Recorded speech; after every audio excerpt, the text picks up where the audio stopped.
ಮಂಗಳೂರಿನ ಕದ್ರಿಯಲ್ಲಿನ ಮಂಜುನಾಥ ಆಲಯವು ಮೂಲದಲ್ಲಿ ಬೌದ್ಧ ವಿಹಾರವಾಗಿತ್ತು. ಅದು ಕದರಿಕ ವಿಹಾರ ಎಂಬ ಬುದ್ಧ ನೆಲೆಯಾಗಿತ್ತು. ಉಡುಪಿಯ ಅನಂತನಾಥ, ಚಂದ್ರನಾಥ ಇವು ಜೈನ ಬಸದಿಗಳಾಗಿದ್ದುವು. ಈಗಲೂ ಮಾನಸ್ತಂಭ ಇದೆ. ಅವು ಮುಂದೆ ಅನಂತೇಶ್ವರ, ಚಂದ್ರೇಶ್ವರ ಆಗಿವೆ.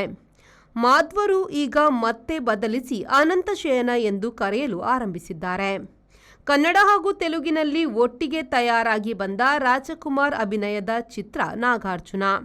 ಈ ಚಿತ್ರದಲ್ಲಿ ಮೊದಲಿಗೆ ಬುದ್ಧನ ಬಗೆಗೆ ಒಂದು ಹಾಡು ಬಿಟ್ಟರೆ ಇಡೀ ಚಿತ್ರವು ಹೇಳುವುದು ಅರ್ಜುನ, ಉಲೂಪಿ ಮತ್ತು ಅವರ ಮಗ ನಾಗಾರ್ಜುನನ ಪುರಾಣವನ್ನು.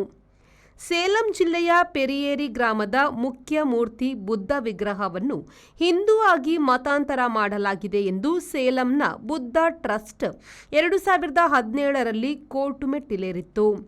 ತಮಿಳುನಾಡು ರಾಜ್ಯ ಪುರಾತತ್ವ ಇಲಾಖೆಯ ಮುಖ್ಯ ಕಾರ್ಯದರ್ಶಿ ಅದನ್ನು ಪರಿಶೀಲಿಸಿ ಅದು ಬುದ್ಧನ ವಿಗ್ರಹ ಎಂದು ವರದಿ ನೀಡಿದ್ರು.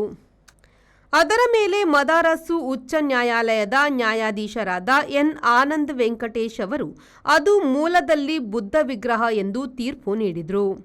ಇಲ್ಲಿ ಬುದ್ಧನನ್ನು ಹಿಂದೂಗಳು ತಲೈವೆಟ್ಟಿ ಮುನಿಯಪ್ಪನ್ ಎಂದು ಮತಾಂತರ ಮಾಡಿಕೊಂಡು ಪೂಜಿಸುತ್ತಿದ್ದರು. Bureau report, V4 news, Mangaluru.